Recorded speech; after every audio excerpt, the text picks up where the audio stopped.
Welcome guys to my Solidity domination course.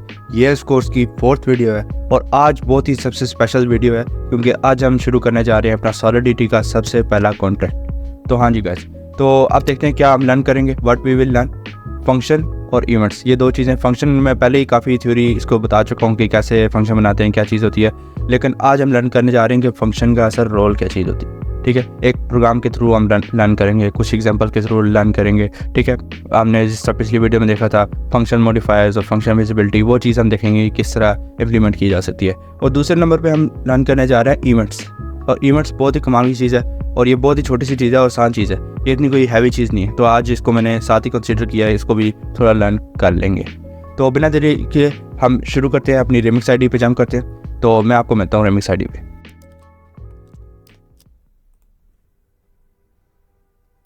तो हम आ चुके हैं अपनी रिमिक्स आईडी पे। तो सबसे पहले हम देखते हैं फंक्शंस के बारे में। फंक्शंस में मैं सबसे पहले देखूंगा प्योर कीवर्ड। तो प्योर कीवर्ड के लिए हम एक मशहूर ज़माना फंक्शन बनाएंगे ऐड का, अपना फंक्शन ऐड। ये मैं बहुत दफ़ा चैनल में बना चुका हूँ, 2-3 दफ़ा, तो आपको अभी तक इसमें कोई मसला नहीं आना चाहिए। Uint b. अगर आपने मेरी पिछली वीडियो देखी नहीं तो आप ज़रूर चेकआउट करें, आई बटन पे लिंक आ जाएगा उसके लिए। तो यहाँ पे मैं खाली रिटर्न्स यूज़ कर रहा हूँ, प्योर का कीवर्ड अभी नहीं यूज़ करते, देखते हैं उसकी क्या ज़रूरत पड़ती है। तो रिटर्न A+B, सिंपल। तो ये वार्निंग दे रहा है इसकी। अब देखते हैं वार्निंग क्या। वार्निंग है function state mutability can be restricted to pure.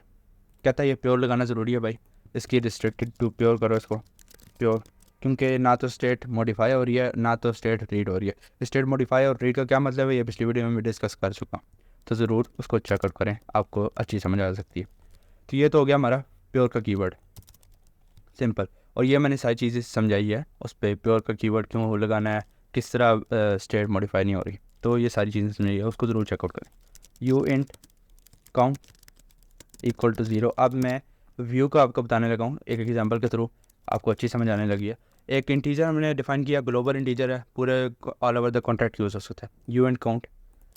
तो फंक्शन बना लेते हैं हम यहाँ पे, एक फंक्शन गेट काउंट करके एक फंक्शन है, हमने नाम दे दिया, कोई भी आप नाम दे सकते हैं अपनी मर्जी से। अच्छा, रिटर्न, रिटर्न क्या करेगा, रिटर्न्स एक यू इंटीजर रिटर्न करेगा और रिटर्न काउंट। ठीक है जी। इसकी विजिबिलिटी तो हमने दी ही नहीं, पब्लिक। ठीक है, तो अब ये कुछ दे रहा है कि कहता है कि कुछ वार्निंग है, function state mutability can be restricted to view. तो व्यू लगा देते हैं। अब व्यू जब लगाया तो आपको अभी एक और फंक्शन समझ आने वाली है कि व्यू किस फंक्शन में लगाना है और किस फंक्शन में नहीं लगाना।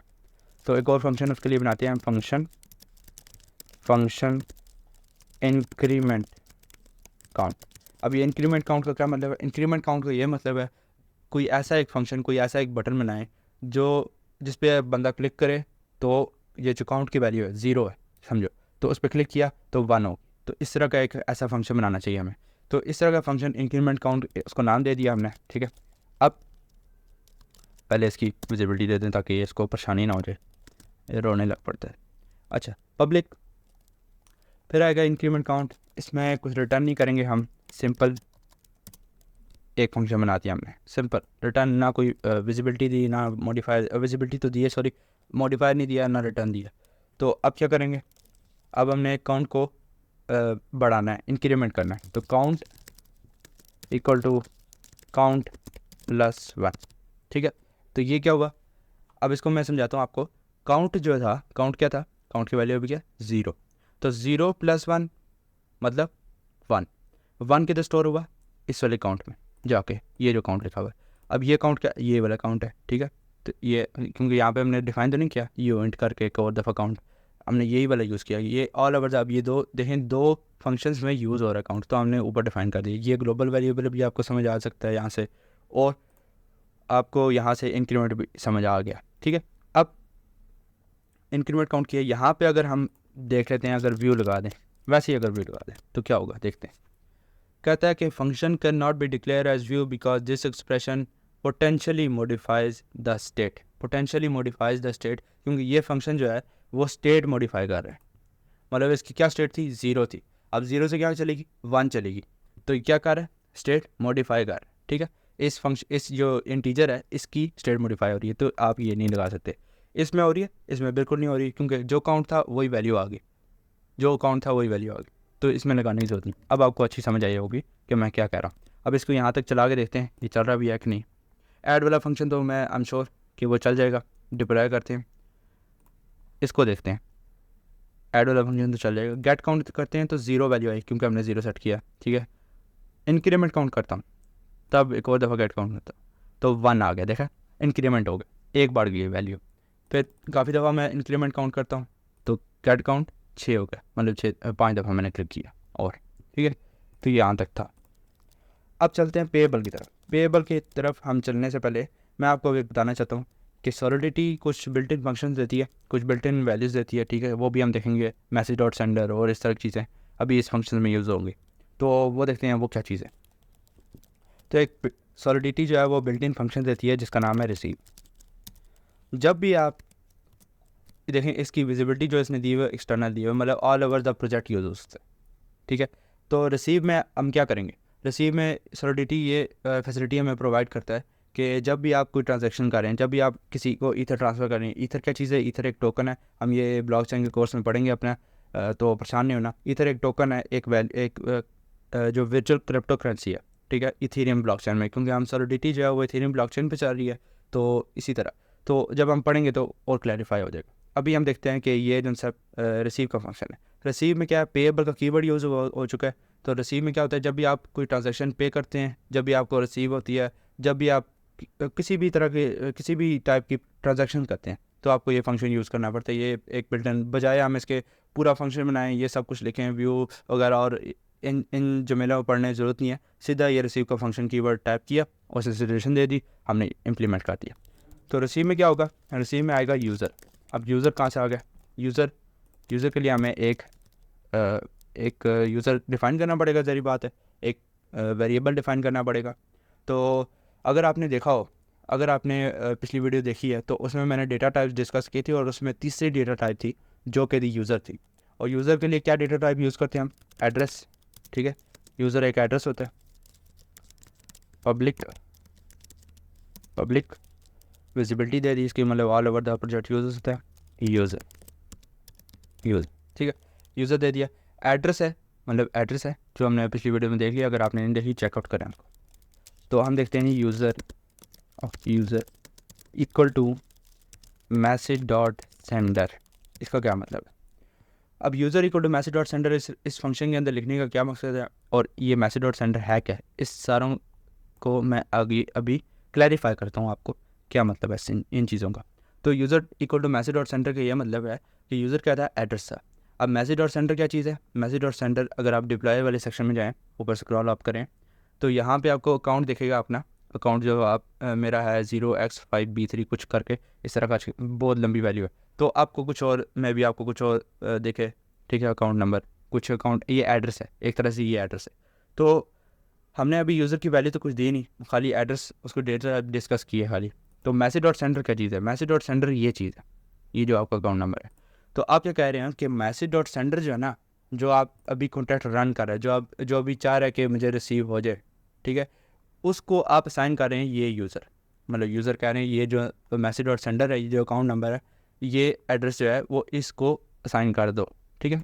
दोनों की डेटा टाइप सेम है, तो इसलिए असाइन हो सकता है। अब इसको करने का फ़ायदा क्या हुआ, इसको करने का फ़ायदा ये हुआ, इस फंक्शन से समझ आने वाली है आपको, गेट बैलेंस। यहाँ तक तो आपको रिसीव हो गई इधर, ठीक है, आपने ये फंक्शन चलाया तो आपको रिसीव हो गई इधर, लेकिन आप वो देखेंगे कहाँ पे, तो वो देखता हूँ मैं, वो आपको मैं दिखाता हूँ। रिटर्न्स बैलेंस कैसे में होता है, यूनिट में होता है, ठीक है, एक इंटीजर वैल्यू है, रिटर्न एड्रेस टाइप है दिस डॉट बैलेंस यार, स्पेलिंग थोड़ा सा भूल जाता हूँ मैं। अच्छा, अभी क्या कह रहा है ये, अभी कह रहा है नो विजिबिलिटी स्पेसिफाइड, विजिबिलिटी नहीं दी मैंने इसको, तो ये नाराज़ हो गया। पब्लिक, तो अब बिल्कुल ठीक हो गई है, ठीक है। ठीक है। तो यहाँ पे मैंने क्या किया, फंक्शन गेट बैलेंस। अब इसको रन करते हैं तो आपको समझ आएगी बेहतर। डिप्लॉय किया, ये कुछ आ गया। अब यूज़र को देखते हैं। यूज़र क्या, अभी यूज़र 0x कुछ 000, अभी यूज़र है ही नहीं कुछ, ठीक है। गेट बैलेंस पे देखते हैं, गेट बैलेंस क्या है, 0 है, कुछ भी अभी रिसीव ना ट्रांजैक्ट हुआ है ना यूज़र उसमें सेट हुआ है, ठीक है। तो वो कैसे सेट होगा भैया, तो अब वो सेट करने के लिए हमें ऊपर स्क्रॉल करना पड़ेगा और यहाँ पे होगा एक सेक्शन होगा वैल्यू का आपका। अब इस वैल्यू में आपने कुछ वैल्यू डाल देनी है, समझो मैं डालता हूँ 3, ठीक है। 3 डाल दिया, आगे यहाँ पे वे लिखा होगा, वे से चेंज करके आपने सबसे नीचे ईथर कर देना है। ईथर लाजमी करना है, ये बहुत इंपॉर्टेंट है, ठीक है। ईथर मतलब इथेरियम टोकन जो है। फिर दोबारा आपने स्क्रॉल डाउन करना है, कॉन्ट्रैक्ट में आना है अपने, और नीचे आपका होगा ट्रांजैक्ट का बटन। ये जो ट्रांजैक्ट का बटन है, सेंड डेटा टू कॉन्ट्रैक्ट, इस ट्रांजैक्ट का बटन क्लिक करें। आपको टर्मिनल में जो है वो टिक मार्क शो होना चाहिए, ठीक है। टिक मार्क शो हो रहा है तो ठीक है। अब देखते हैं यूज़र क्या है। यूज़र पे क्लिक किया तो यूज़र चेंज हो गया, देखें 0x5b कुछ कर, मेरा जो अकाउंट नंबर था वो स्टोर हो गया यूज़र में। अब देखते हैं गेट बैलेंस क्या है। तो देखें गाइस 3 × 0 0, ये क्योंकि इससे ज़्यादा परेशानी होना है, मैंने 3 भेजे, लेकिन ये है हेक्साडेसिमल कोड होता है। जब हम ब्लॉकचेन पढ़ेंगे तो उस हेक्साडेसिमल कोड को भी देखेंगे ये कैसे होता है, ठीक है। अभी ये 3 इथेरियम जो हमने सेंड किए थे वैल्यू में वो आगे इस कॉन्ट्रैक्ट में आ गए, ठीक है। तो वो चीज़ है। तो ये सिंपल था एक्सटर्नल कीवर्ड का, और पेएबल और रिसीव और ये गेट बैलेंस का फंक्शन, ये सारा पेएबल का हो गया आपका, ठीक है।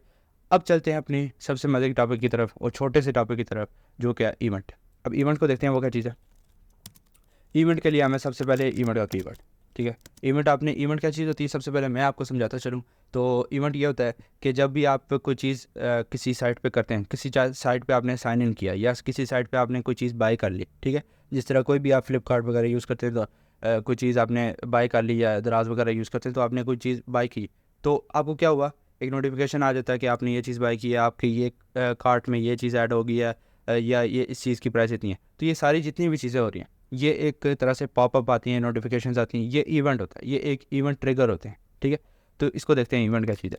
अब इवेंट बनाते कैसे हैं, इवेंट हमने क्या, इस केस में हम मनी ट्रांसफ़र कर रहे हैं तो हमें पता लगना चाहिए जब हम मनी ट्रांसफ़र होगी तो इवेंट रन होने से हमें पता लगना चाहिए कि ये मनी ट्रांसफ़र हो चुकी है। इसका यूज़ होता है जब हम डी ऐप बनाते हैं, डिसेंट्रलाइज ऐप, जब आप कोई वेब ऐप बनाते हैं या डी ऐप बनाते हैं, ठीक है। तो आपको उधर यूज़ होगा इवेंट का। अभी इसका कोई लेना देना नहीं यहाँ से, लेकिन अभी क्यों लर्न कर रहे हैं, क्योंकि अभी लर्न कर लेंगे, छोटी सी चीज़ है, तो आपको बाद में लर्न करने की ज़रूरत नहीं है, आपको बाद में पाइल अप करने की ज़रूरत नहीं, ठीक है। तो सिंपल ही है। इसमें 2 आर्गूमेंट दे देते हैं हम। एक एड्रेस नाम का देते हैं, एड्रेस डेटा टाइप से, जो कि है सेंडर, एक सेंडर जो सेंड कर रहे हैं, और एक यूनिट देते हैं अमाउंट, कितनी अमाउंट सेंड कर रहे हैं। तो ये इवेंट होगा कि उसमें आ जाएगा एड्रेस, मतलब कौन सेंड कर रहा है, और अमाउंट कितनी सेंड कर रहा है। अब इस इवेंट तो बन गया यहाँ पे। इसका इधर कॉन्ट्रैक्ट में काम क्या है, तो कॉन्ट्रैक्ट में काम यहाँ पे है जहाँ पे ईथर रिसीव हो रही हैं, सेंड हो रही हैं, जो भी हो रहे हैं, ठीक है, वो इस फंक्शन के अंदर हो रहे हैं। तो इस फंक्शन के अंदर सबसे पहले हम दे देते हैं ये जहाँ से यूज़र हमारा सेलेक्ट हो गया, उसके बाद देते हैं हम एक इवेंट ट्रिगर करते हैं। इसमें सॉलिडिटी की लैंग्वेज में कहते हैं इसको इवेंट फायर हो गया। तो इवेंट फायर करते हैं जो कि इवेंट कीवर्ड से होता है। इवेंट कौन सा इवेंट फायर करना है, जो हमने बनाया, ट्रांसफ़र मनी करेंगे तो सजेशन दे देगा ट्रांसफ़र मनी। यहाँ पे दे रहा है सेंडर और अमाउंट। अब सेंडर, अगर आप अपना थोड़ा सा दिमाग लगाएं, वो सेंडर यहाँ पे कौन है, जो हमने सेट किया होता है यूज़र है। तो यूज़र को हम देख सकते हैं कि मैसेज डॉट सेंडर जो भी है, मैसेज डॉट सेंडर हम यूज़र पे लिख सकते हैं, लेकिन मुझे मैसेज डॉट सेंडर लिखना ज़्यादा पसंद है। तो अब देखते हैं अमाउंट कितनी है, मैसेज डॉट वैल्यू। अगर आप इन दोनों को सेम रखेंगे तो ज़्यादा ठीक रहेगा, message dot sender, message dot value, ठीक है। तो अब जब आप समझे आपने कोई अपनी ये कॉन्ट्रैक्ट जो है वो किसी आपने डी ऐप में बनाया हुआ है, तो आपने कोई चीज़ ट्रांसफ़र करनी है। जब आपने ट्रांसफ़र की तो आपको क्या हुआ, एक मैसेज अलर्ट मिल गया कि इस सेंडर ने इतनी वैल्यू जो है वो ट्रांसफ़र की है। जैसे कि मैं आप रन करता हूँ और मैं आपको दिखा देता हूँ, जिस तरह मैं यहाँ पे डालता हूँ 4 और इसमें ट्रांसलेट करता हूँ, यूज़र क्या गया, ये हो गया सॉरी, और 4 आ गए हमारे थे। तो हम कंसोल में जाते हैं और देखते हैं कि ये क्या हुआ, कि प्रैक्टिस डॉट गेट बैलेंस, अच्छा ये तो हो गया, सही है। कि इतने रिसीव हो वैल्यू। तो अब इसको जब खोलेंगे तो ये स्टेटस, ट्रांजैक्शन हैश, ये ब्लॉक नंबर, ये सब कुछ हम पढ़ेंगे ब्लॉकचेन के कोर्स में। तो इसमें घबराना नहीं है और ये बहुत मज़े की चीज़ें हैं, ठीक है। आई होप सो मेरी वीडियो ये आपको पसंद आई होगी। मैं मिलता हूँ आपको अगली वीडियो में, तब तक के लिए पीस आउट।